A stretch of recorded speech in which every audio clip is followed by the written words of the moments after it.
South China सी। हम में से हर कोई ये बात जानता है कि ये इशू पिछले 5 साल पहले भी उतना ही इम्पोर्टेंट था और अगले 5 साल बाद भी उतना ही इम्पोर्टेंट रहने वाला है, क्योंकि लगातार चाइना अपनी 9 डैश लाइन को बढ़ाने की कोशिश कर रहा है। देशों के अलग अलग आइलैंड्स पे अपना क्लेम कर रहा है कि ये तो 9 डैश लाइन के अंतर्गत आता है और ये हमारा रीजन है। मगर मुद्दे की बात ये है कि ये जो साउथ चाइना सी है, इस पे जो क्वेश्चन पूछे जा रहे हैं वो थोड़े से टिपिकल बन जाते हैं अगर आपको इस पूरे एरिया की मैपिंग की समझ नहीं है। अब जब मैं मैपिंग बोलता हूँ तो स्टूडेंट्स को जनरली ये लगता है कि इस साउथ चाइना सी में जितने भी आइलैंड्स आएंगे हमें उनको देखना है, जो कि बिल्कुल ठीक बात है।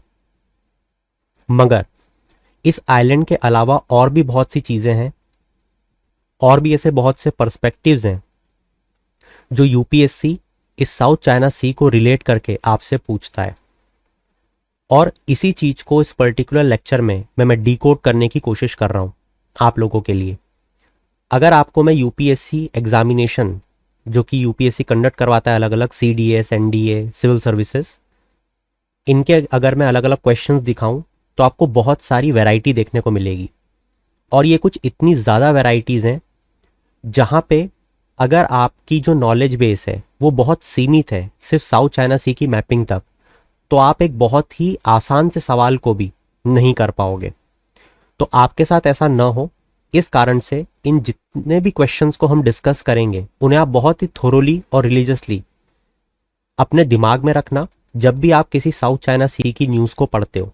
तो हम आगे बढ़ें उससे पहले मैं ये एक्सपेक्ट करूँगा कि आप लोगों को साउथ चाइना सी की मैपिंग एग्जैक्टली क्लियर होगी। मैपिंग क्लियर होने का मतलब ये है कि आपको ये पता होगा कि अगर मैं आपको साउथ चाइना सी में फेंक दूं तो आपको ईस्टवर्ड साइड जाते हुए, वेस्टवर्ड साइड जाते हुए, नॉर्थवर्ड साइड जाते हुए और साउथवर्ड साइड जाते हुए कौन कौन सी चीज़ें मिलेंगी। जैसे कि अगर एग्जाम्पल के तौर पे हम यहाँ पे देखें तो यहाँ पे हमारा चाइना है, ये पूरा हमारा चाइना है, ठीक है। और यहीं पे साउथ में हमारा हांगकांग आता है। इस हांगकांग के नीचे से हमारे आइलैंड शुरू हो जाते हैं जो अलग अलग नाम से बुलाए जाते हैं, जैसे प्रतास, दोंगशा, पारासल, स्कारबोरो, शोल। और यहाँ पे आता है हमारा सबसे कंट्रोवर्शियल स्प्रेटली आइलैंड। इसके बाद में यहाँ पे कुछ और भी आइलैंड्स हैं जिनको मैं छोड़ रहा हूँ अभी, जैसा कि आपको यहाँ पे दिख रहा होगा, near by two Indonesia, Malaysia and Borneo. और यहाँ पे कुछ स्ट्रेट्स भी आती हैं जैसे मिंडोरो, बालाबैक स्ट्रेट, ऊपर लुजॉन स्ट्रेट। ये जितनी भी लोकेशंस मैं आपको बता रहा हूँ दे आर इक्वली इंपॉर्टेंट। भले ही उन पे अभी तक क्वेश्चन नहीं पूछे गए हैं but then too they are equally important, क्योंकि अब अगर क्वेश्चन आएगा तो क्वेश्चन इन्हीं पे से आएगा। खैर, तो मैं आपको अभी तक सिर्फ ये दिखाना चाह रहा था कि इस मैप को और इसके मैपिंग को आपको बहुत थोरोली पढ़ना है। अब चलता हूँ मैं आपको लेके क्वेश्चंस पे कि क्वेश्चन किस तरीके से हमसे पूछे जा रहे हैं। सबसे पहला क्वेश्चन यूपीएससी सिविल सर्विसेज 2022 का। यहाँ पे हमसे पूछ रहे हैं which one of the following statement best reflect the issue with Senkaku island sometimes mentioned in the news. Basically यहाँ पे आपको फिर से एक आइलैंड देने की कोशिश की गई और आपसे पूछा गया कि ये जो आइलैंड है ये न्यूज़ में क्यों बना रहा।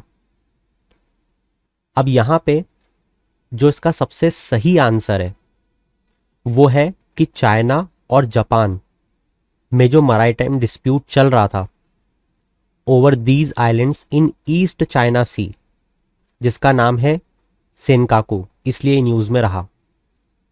चाइना इन आइलैंड को अलग नाम से बुलाता है, जापान इन आइलैंड को अलग नाम से बुलाता है। इसी के बाद नेक्स्ट क्वेश्चन देखो।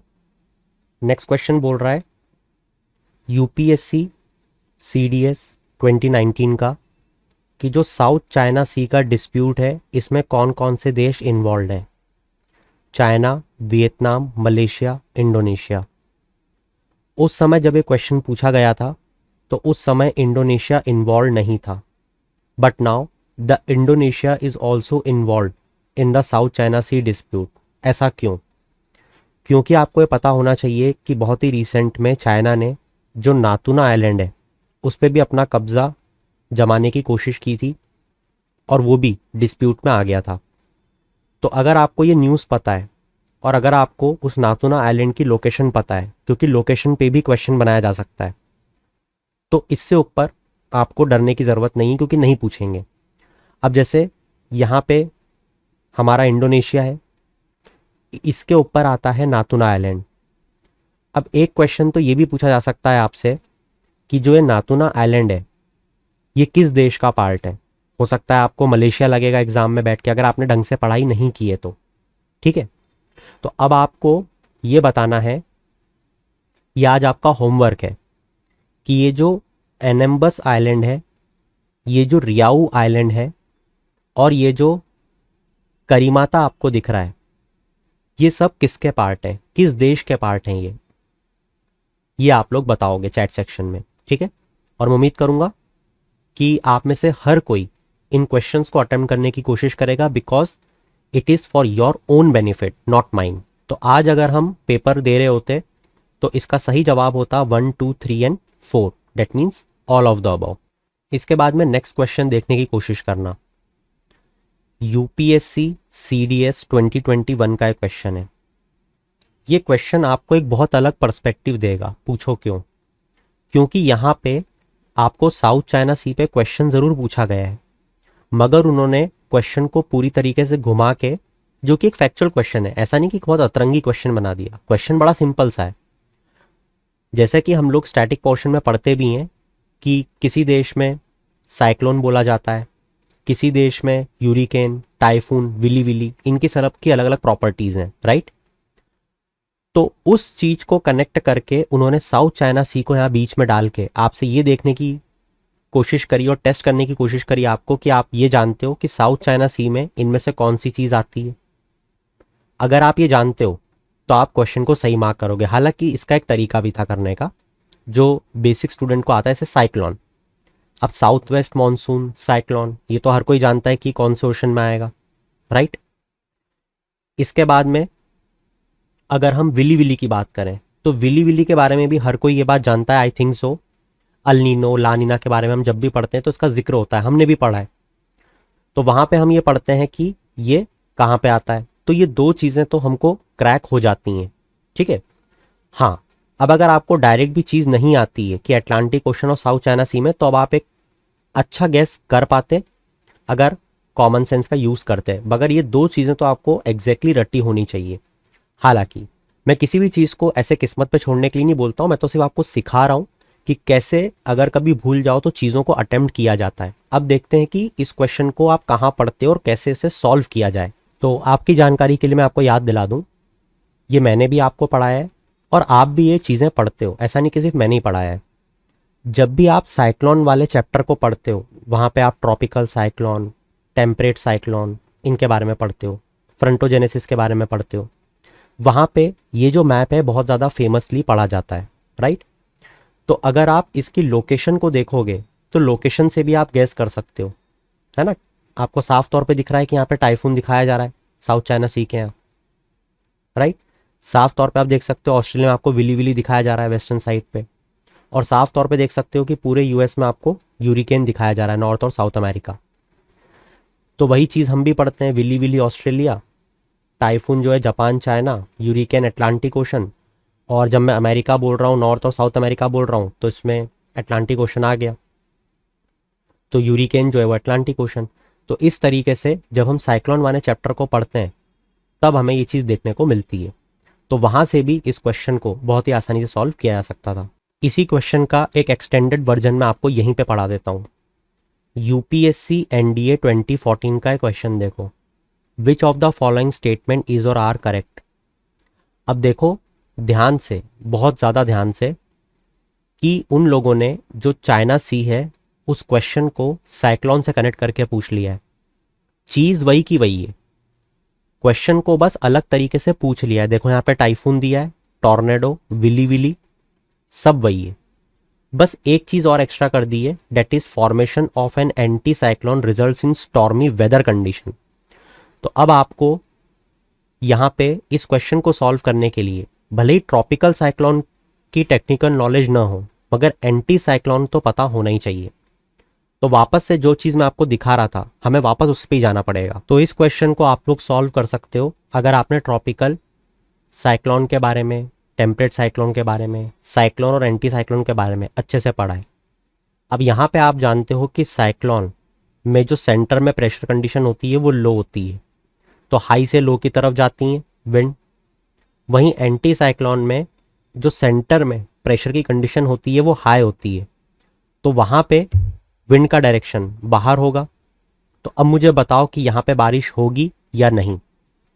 इस बेसिक चीज़ को अगर आप क्रैक कर पा रहे हो तो आप इस क्वेश्चन को क्रैक कर लोगे। तो रेस्ट ऑफ द क्वेश्चन जो है, जैसे चाइना सी में टाइफून कहेंगे साइक्लोन को, हाँ बिल्कुल कहेंगे। ऑस्ट्रेलिया में विली विली कहेंगे, हाँ बिल्कुल कहेंगे। और यहाँ पे जो वेस्ट इंडीज़ दिया हुआ है ये एक नई चीज़ दे दी और इसके आगे डाल दिया है टॉर्नेडो। तो टॉर्नेडोज हम कहाँ पे पढ़ते हैं? टॉर्नेडो के बारे में हम लोग बेसिक कुछ जानकारियाँ जानते हैं, जैसे कि ये लैंड बेस्ड वर्टिकल कॉलम होते हैं, बहुत ही ज़्यादा वायलेंटली एयर रोटेट करती है और एक थंडरस्टॉर्म क्रिएट कर देती है ग्राउंड पे।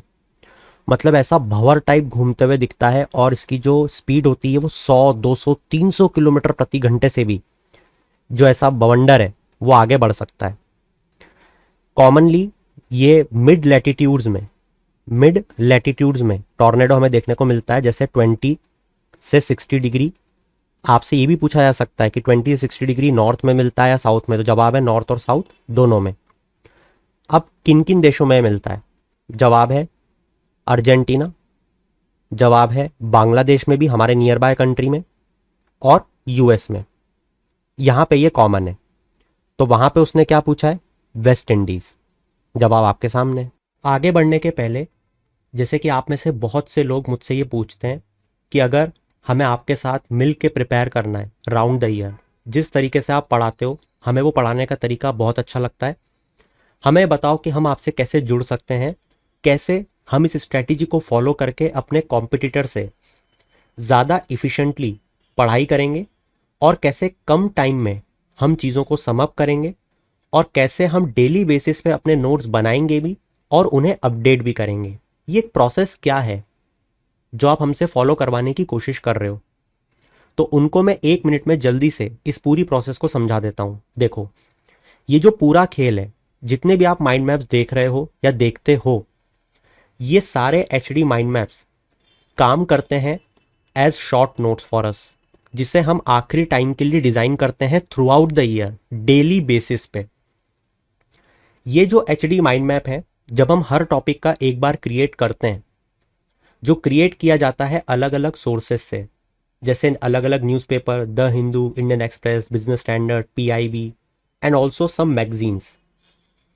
एक बार एक टॉपिक का जब माइंड मैप क्रिएट हो जाता है और वो माइंड मैप इस तरीके से बनाया जाता है जिससे प्री के सारे सवाल हम हल कर पाएं और मेंस का एक बहुत प्यारा मॉडल आंसर हम लोग लिख पाएं, बस हमारा काम खत्म हो जाता है। एक बार अगर माइंड मैप बन गया, उसके बाद जब भी न्यूज़पेपर में वो आर्टिकल आता है, हम अपने माइंड मैप को खोलते हैं, उससे उसे कंपेयर करते हैं। अगर न्यूज़पेपर के आर्टिकल में कोई नई चीज़ या ऐसी चीज़ आई है जो हमारे माइंड मैप में नहीं है, कोई नई अपडेशन आई है, तो हम उसे वहाँ पे लिख लेते हैं छोटी सी लाइन में, और हमारा पूरा टॉपिक रिवाइज भी हो जाता है और अपडेट भी हो जाता है। न्यूज़पेपर का न्यूज़पेपर पढ़ना हो जाता है। और सिर्फ न्यूज़पेपर ही नहीं, भले ही वो PT 365 हो या भले ही वो मंथली मैगजीन हो, टॉपिक देखा, उसमें अपडेट किया और आगे बढ़े। इस तरीके से हम डेली बेसिस पे अपनी चीज़ों को अपडेट करते हैं और हमेशा हम प्री और मेंस के लिए तैयार रहते हैं। इसका फ़ायदा ये होता है कि हमें आखिरी टाइम पे जो बाकी एस्पिरेंट्स भागेंगे, हमारे कॉम्पिटिटर इधर उधर, हमको कहीं भी नहीं भागना पड़ता। हम हर वक्त तैयार होते हैं एग्ज़ाम को देने के लिए। तो ये जो स्मार्ट वर्क की स्ट्रेटजी है, ये मैं आप लोगों के लिए मेहनत करके दे रहा हूँ, क्योंकि इसमें बहुत रिसर्च लगती है माइंड मैप्स को बनाने में, इसके इलेबोरेटिव वीडियोस डिलीवर करने में। आपका हार्डवर्क सिर्फ ये है कि आपको इन चीज़ों को फॉलो करना है। तो अब अगर आप इस चीज़ से जुड़ना चाहते हो तो मैं आपको सजेस्ट करूँगा www.buddhiacademy BUDDHIACADEMY academy.in पे जाके आप कोर्सेज को एनरोल कर सकते हो। अब इस पूरी चीज को जानने समझने के लिए, ये देखने के लिए कि ये चीज आपके लिए बनी है या नहीं, मैं आप सबको एक चीज सजेस्ट करूंगा, टेलीग्राम चैनल पे जाके देखो, जितने भी माइंड मैप्स हम लोगों ने बनाए हैं वो सब वहां पे अवेलेबल है। तो आप सब जाओ, टेलीग्राम चैनल को खोलो, वहां पे माइंड मैप्स को देखो। अगर आपको लगता है कि ये स्ट्रेटेजी आपके लिए बनी है, आप आपके कॉम्पिटिटर को बीट कर सकते हो स्ट्रेटेजी को फॉलो करके, then do enrol in both the courses, that is Indian economy and current affair. You will be benefited a lot. Next question, UPSC NDA 2012। ये क्वेश्चन बहुत पुराना है, but then too location always remains the same. यहाँ पे भी वही पूछा है, उस समय स्प्रेटली आइलैंड पे साउथ चाइना सी में डिस्प्यूट चल रहा था, इसलिए ये क्वेश्चन बना के पूछ लिया। बट जैसा मैं आपको बता रहा हूँ, आपको इन सारे आइलैंड की लोकेशंस बहुत ही अच्छे से पता होनी चाहिए, और ये जब ही हो पाएगी जब मैंने आपको जो मैप दिखाया उसमें आपकी पकड़ है, ठीक है। तो ये चीज़ भी प्रैक्टिस आपको मैपिंग की करनी पड़ेगी। बहुत इंपॉर्टेंट क्वेश्चन मैं आपको बताने जा रहा हूँ। ये क्वेश्चन भी बहुत पुराना है, but then too it has its relevance even today. UPSC CDS 2012 का क्वेश्चन पूछ रहा है 2002 कोड ऑफ कंडक्ट, ये कुछ अग्रीमेंट पीस क्लॉज साइन किया गया होगा जो कि टेरिटोरियल और मैरीटाइम डिस्प्यूट को सॉल्व करने के लिए था साउथ चाइना सी में। ये किन दो देशों के बीच में सॉल्व किया गया, बिटवीन चाइना एंड किसके बीच में? तो चाइना तो एक देश, देखो बट ऑब्वियस सी बात है ना, कि चाइना सी में कोई डिस्प्यूट है, कोई अग्रीमेंट पीस क्लॉज साइन हुआ, चाइना तो रहेगा ही। दूसरा कौन सा ऐसा देश है? अब यहाँ पे उन्होंने कुछ इस तरीके से खेल लिया कि बच्चा अगर गलती करता तो फिलीपींस लगा था, वियतनाम लगा था, ऑफकोर्स यूएसए तो नहीं लगा था, मगर वो ये देखना चाह रहे थे कि पूरे आसियान ग्रुप के साथ ये क्लॉज साइन हुआ है, ये कंडक्ट साइन हुआ है, या किसी इंडिविजुअल देश के साथ चाइना ने साइन किया है। तो आंसर वुड बी आसियान। तो यहाँ पे आप लोगों को अभी भी इस कोड के बारे में इसलिए पता होना चाहिए क्योंकि इस कोड का जिक्र आज भी होता है कि जो चाइना है वो इस कोड ऑफ कंडक्ट को जो 2002 में साइन किया था आसियान मेंबर कंट्रीज के साथ में, जो 10 मेंबर ग्रुपिंग है, उसको वायलेट करता रहता है। अलॉन्ग विथ यहाँ पे चाइना वायलेट करता रहता है UNCLOS, that is United Nation convention on laws of sea. इस पे भी क्वेश्चन आ सकता है और आ चुका है, तो आपको ये भी पढ़ के जाना चाहिए। अब आखिरी में हम जिस क्वेश्चन को देखने वाले हैं, इस क्वेश्चन को बहुत अच्छे से आपको समझना पड़ेगा। यूपीएससी CAPF 2011 में क्वेश्चन पूछा गया था। क्वेश्चन का टॉपिक सेम है, साउथ चाइना सी। यहां पे वो पूछ रहा है कि जैसे से डिस्प्यूट इमर्ज हो रहा है, जहां पे चाइना अग्रेसिवली क्लेम कर रहा है पूरा एंटायर एरिया को, और साउथ ईस्ट एशियन नेशंस को थ्रेट कर रहा है और अपनी कोएर्सिव पावर से डरा रहा है। अब देखो वो क्वेश्चन को कितने बेहतर तरीके से पूछ रहे हैं आपसे। वो ये पूछ रहे हैं कि बेस्ट कन्फ्लिक्ट रिजोल्यूशन मैकेनिज्म क्या होना चाहिए। मतलब कि अगर मैं एक बहुत ही रिसेंट के क्वेश्चन से इसको कंपेयर करूं, तो आपसे यूपीएससी ने ये पूछा था कि इंडिया जो है वो चाबार पोर्ट में इन्वेस्ट कर रहा है, बिल्कुल कर रहा है, उसका रियल ऑब्जेक्टिव क्या है। अब उसमें वो कुछ ऑप्शंस बना सकते हैं, जैसे चाबार पोर्ट को भारत इसलिए डेवलप कर रहा है क्योंकि वो ईरान को डेवलप बनाना चाहता है। चाबार पोर्ट डेवलप होगा तो ईरान डेवलपमेंट के पाथ पे आगे बढ़ेगा, ये ऑप्शन भी सही है। मगर एक्चुअली में जो चाबार पोर्ट का ऑब्जेक्टिव है वो क्या है? वो ये है कि ईरान को हमें डेवलप्ड कंट्री बनाना है? नहीं, वो ये है कि भारत को कनेक्टिविटी चाहिए जो उसे नहीं मिल पा रही है थ्रू ग्वादार पोर्ट, क्योंकि वो पाकिस्तान में। तो हम उसका बाईपास करके चाबार पोर्ट के थ्रू सेंट्रल एशियन कंट्री और वेस्टर्न नेशन से कनेक्ट होना चाहते हैं। इस तरीके से यूपीएससी आपको कंफ्यूज करता है। बिल्कुल वैसे ही उसने इस क्वेश्चन में भी घुमाने की कोशिश की है कि साउथ चाइना सी का सबसे बेस्ट ऑप्टिमल सॉल्यूशन क्या हो सकता है। पहला देखना, यूएस पैसिफिक कमांड जो है उसे मिलिट्रीली काउंटर करना चाहिए चाइनीज अग्रेशन को, इससे तो वर्ल्ड वॉर हो जाएगी। क्या ये सॉल्यूशन देना चाहिए? पता नहीं, और देखते हैं। US should sign military pact with other South East Asian nation against China. मतलब ये तो ऐसी बात हो जाएगी कि ये जो आसियान मेंबर ग्रुपिंग है, यूएस इनके साथ मिल गया, ये तो डायरेक्ट थ्रेट हो जाएगा चाइना को। चाइना वॉर में उतर जाएगा कि तुम मेरे नियर बाय एरिया में आके नियर बाय मेंबर कंट्रीज से साथ मिलके अगर ऐसा अग्रीमेंट साइन कर रहे हो जो डायरेक्टली मेरे को थ्रेट कर रहा है, तो आओ फिर हो जाए दो दो हाथ। ये भी नहीं हो सकता। Third, Dispute should be resolved by utilizing ASEAN 2002 declaration on the conduct of parties in the South China Sea in a peaceful manner. यही तो चाहिए, वहां पे लड़ना थोड़ी है, जाके गोली मार दो, बुलडोजर चढ़ा दो, ऐसे थोड़ी करते हैं। वहां पे आपको एक पीसफुल मैकेनिज्म प्रपोज करना पड़ता है, और ये इसका सबसे बेस्ट आंसर है। अब देखो, जवाब तो ये भी सही है, जवाब ये भी सही है, जवाब ये भी सही होगा, जवाब चारों सही हैं, मगर इसमें से बेस्ट सॉल्यूशन क्या है?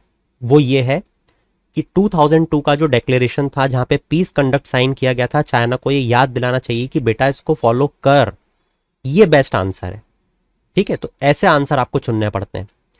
फिर the United Nation Security Council should declare China's aggressive posture as a threat to international peace and security, invoke United Nation chapter. China के अग्रेसिव पोस्चर सब जानते हैं, यूनाइटेड नेशन सिक्योरिटी काउंसिल कुछ नहीं कर सकता इसमें, ये भी हम जानते हैं। तो सबसे बेस्ट पॉसिबल आंसर यहाँ क्या दिख रहा है? ये वाला, कि पीसफुली सब चीज निपट जाए। मुद्दा वो नहीं है कि इससे होगा या नहीं होगा, ऑफकोर्स ही बातें किया जा चुका है, मगर फिर भी चाइना नहीं मान रहा है, मगर फिर भी हमें इसी को आंसर टिक करना है। इस चीज को भी ध्यान रखना है, क्योंकि बहुत बार स्टूडेंट्स ये गलती भी करते हैं कि सर ये तो हम कर चुके हैं, मगर फिर भी आंसर यही आता है, ठीक है। इसी के साथ मैं बता दूं, जैसा कि बहुत सारे लोगों को लगता है कि प्री और मेंस की तैयारी अलग होती है। लगातार यूपीएससी मेंस में 2014 हो, 2016 हो, 18 हो, साउथ चाइना सी पे क्वेश्चन पूछ रहा है, ठीक है। तो अगर आपको इस साउथ चाइना सी पे पकड़ बनानी है तो प्री के क्वेश्चन तक तो ठीक था, but you must thoroughly analyse this particular topic. तो यहाँ पे मैंने आप लोगों के लिए ये काम बहुत ज़्यादा ईज आउट कर दिया है। इसका एक बहुत elaborative lecture through this mind map मैंने आप लोगों को करंट अफेयर्स कोर्स में डिलीवर कर दिया है। If you have not join this course, I would recommend you all to join that. So that's it from my side for this particular topic. We'll meet you soon. Till then, keep shining. Have a good day.